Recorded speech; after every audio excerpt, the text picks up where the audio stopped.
उत्तर प्रदेश के एक छोटे से गांव रामपुर में एक पुरानी सी दुकान थी। एक सुबह लोगों ने देखा कि दुकान के बाहर एक बड़ा सा बोर्ड लगा हुआ है। आज हर भूखे इंसान को मुफ्त चिकन कढ़ाई दी जाएगी। आजकल तो कोई मुफ्त में पानी भी नहीं देता। यह मुफ्त चिकन कढ़ाई कौन बांट रहा है? जरूर इसके पीछे कोई राज होगा। दुकान के बाहर लोगों की भीड़ जमा हो गई। दुकान के अंदर लगभग 35 साल का एक नौजवान बड़े सुकून से ताजा ताजा चिकन कढ़ाई बना रहा था। उसका नाम राघव था। वह हर आने वाले से मुस्कुराकर सिर्फ एक ही बात कहता, अगर सच में भूख लगी है तो अंदर आ जाइए, खाना तैयार है। लोग हैरान थे, किसी से भी पैसे नहीं मांगे जा रहे थे। तभी एक बूढ़ा मजदूर कांपते हुए कदमों से अंदर आया। उसने शर्माते हुए कहा, बेटा, मेरे पास 1 रुपया भी नहीं है। चचा, मुझे आपके पैसे नहीं, आपकी भूख नजर आ रही है। ये सुनते ही बूढ़े मजदूर की आंखों में आंसू आ गए। वो खामोशी से बैठ गया और गरम गरम चिकन कढ़ाई खाने लगा। ये मंजर देखकर गांव के दूसरे गरीब लोग भी एक एक करके आने लगे। हर किसी को इज्जत के साथ खाना दिया जा रहा था। लेकिन इसी वक्त एक कीमती गाड़ी दुकान के सामने आकर रखी। गाड़ी से एक अमीर आदमी गुस्से में बाहर निकला। उसने बुलंद आवाज में कहा, इतनी महंगी चिकन कढ़ाई मुफ्त में क्यों बांट रहे हो? आखिर तुम्हें इससे क्या फायदा होगा? ये सुनते ही पूरी दुकान में सन्नाटा छा गया। सबकी नजरें राघव पर टिक गईं। राघव ने जो जवाब दिया, उसे सुनकर पूरा गांव भावुक हो गया। अमीर आदमी ने गुस्से से दोबारा पूछा, आखिर तुम रोज इतनी महंगी चिकन कढ़ाई मुफ्त क्यों बांटते हो? तुम्हें उससे क्या मिलता है? राघव ने चंद लम्हे खामोश रहकर गहरी सांस ली। फिर धीरे से बोला, आज से 10 साल पहले मैं भी इन्हीं लोगों की तरह भूखा था। ये सुनते ही वहां मौजूद हर व्यक्ति खामोश हो गया। मेरे पिता का देहांत हो चुका था। घर में खाने के लिए एक दाना भी नहीं था। मेरी माँ कई दिनों से भूखी थी और मेरी छोटी बहन भूख से रो रही थी। मैं पूरे शहर में काम मांगता रहा, लेकिन किसी ने मेरी मदद नहीं की। उसी शाम एक बूढ़े होटल वाले ने मुझे अपने पास बुलाया। उसने बिना कुछ पूछे मेरे सामने गर्मा गर्म चिकन कढ़ाई और रोटियां रख दी।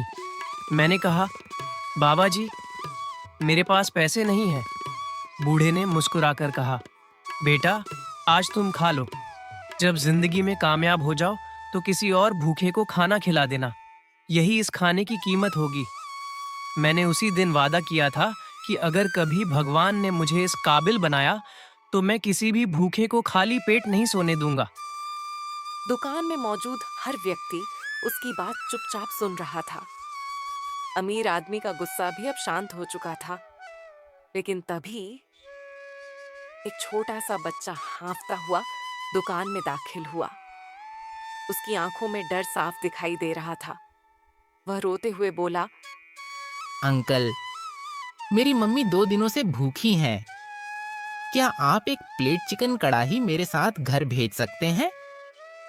राघव ने गर्मा गर्म चिकन कढ़ाई, ताजी रोटियां और पानी की बोतल एक थैले में रखी और उस छोटे बच्चे के साथ चल पड़ा। पूरा गांव हैरानी से उन्हें जाते हुए देख रहा था। कुछ लोग भी चुपचाप उनके पीछे चलने लगे। बच्चा उन्हें गांव के आखिरी कच्चे रास्ते पर बनी एक टूटी फूटी झोपड़ी तक ले गया। राघव ने दरवाजा खटखटाया। अंदर से एक कमजोर सी आवाज आई। दरवाजा खुला तो एक बीमार औरत सामने खड़ी थी। उसके चेहरे पर कमजोरी साफ दिखाई दे रही थी। बच्चे ने खुशी से कहा, मम्मी, देखें, ये अंकल हमारे लिए खाना लाए हैं। बेटा, हमारे पास देने के लिए कुछ भी नहीं है। मम्मी जी, मैं कुछ लेने नहीं आया, सिर्फ आपकी दुआ लेने आया हूँ। उसने खाने के बर्तन खोले। गर्मा गर्म चिकन कढ़ाई की खुशबू पूरे कमरे में फैल गई। बच्चा कई दिनों बाद इतनी खुशी से खाना खा रहा था कि देखने वालों की आंखें भी नम हो गईं। उसी दौरान वही अमीर आदमी भी वहां पहुंच गया। जब उसने झोपड़ी के हालात देखे तो उसका सिर शर्म से झुक गया। वह धीरे धीरे राघव के पास आया और बोला, मुझे माफ कर दो, मैंने तुम्हें गलत समझा था। अमीर आदमी की आंखों से आंसू बहने लगे। उसी पल उसने एक ऐसा फैसला किया जिसने पूरे गांव की किस्मत बदल दी। अमीर आदमी ने सबके सामने अपनी जेब से चेकबुक निकाली। वह राघव के पास आया और बोला, आज से इस दुकान का सारा खर्च मैं उठाऊंगा। किसी भी भूखे को खाने की कमी नहीं होने दूंगा। अगर सच में मेरी मदद करना चाहते हैं तो सिर्फ पैसे मत दीजिए, कभी अपने हाथों से किसी भूखे को खाना भी खिलाइए। उसने पहली बार अपने हाथों से एक बूढ़े मजदूर को चिकन कढ़ाही पेश की। बूढ़े ने दुआ देते हुए कहा, बेटा, भगवान तुम्हें हमेशा खुश रखे। यह दृश्य देखकर वहां मौजूद हर व्यक्ति भावुक हो गया। अगले ही दिन गांव के लोग भी एक एक करके राघव के पास आने लगे। कोई चावल लेकर आया, कोई आटा, कोई तेल और कोई मुर्गियां दान कर गया। कुछ ही दिनों में वह छोटी सी दुकान एक कम्युनिटी किचन बन गई। हर रोज सैकड़ों भूखे लोगों को सम्मान के साथ गर्मा गर्म खाना मिलने लगा। दूर दराज के गांवों से लोग सिर्फ यह दृश्य देखने आते थे कि आज भी दुनिया में ऐसे इंसान मौजूद हैं जो बिना किसी लालच के दूसरों की मदद करते हैं। एक दिन एक पत्रकार राघव का इंटरव्यू लेने आया। आप इतना सब कुछ करते हैं फिर भी अपनी तस्वीर या नाम कहीं नहीं लगाते, आखिर क्यों?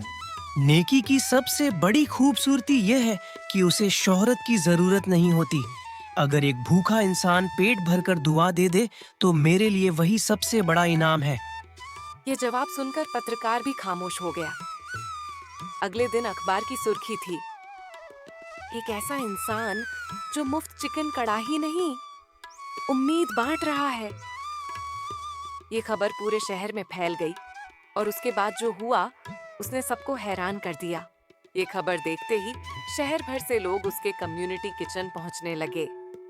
कोई चावल ले आया, कोई मुर्गियां, कोई मसाले और कुछ लोग हर महीने राशन देने का वादा कर गए। कुछ ही महीनों में वह छोटी सी दुकान एक बड़े कम्युनिटी किचन में बदल गई। अब वहां रोजाना सैकड़ों गरीब मजदूर, अनाथ बच्चे और बेसहारा बुजुर्ग सम्मान के साथ खाना खाते थे। एक दिन वही बूढ़ा होटल वाला भी वहां पहुंचा जिसने बरसों पहले राघव को मुफ्त खाना खिलाया था।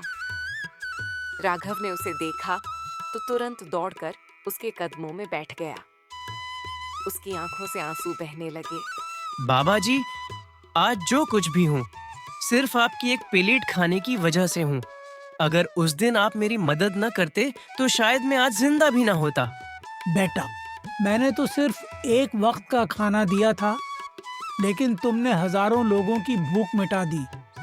यही असल इंसानियत है। यह दृश्य देखकर वहां मौजूद हर व्यक्ति की आंखें नम हो गईं।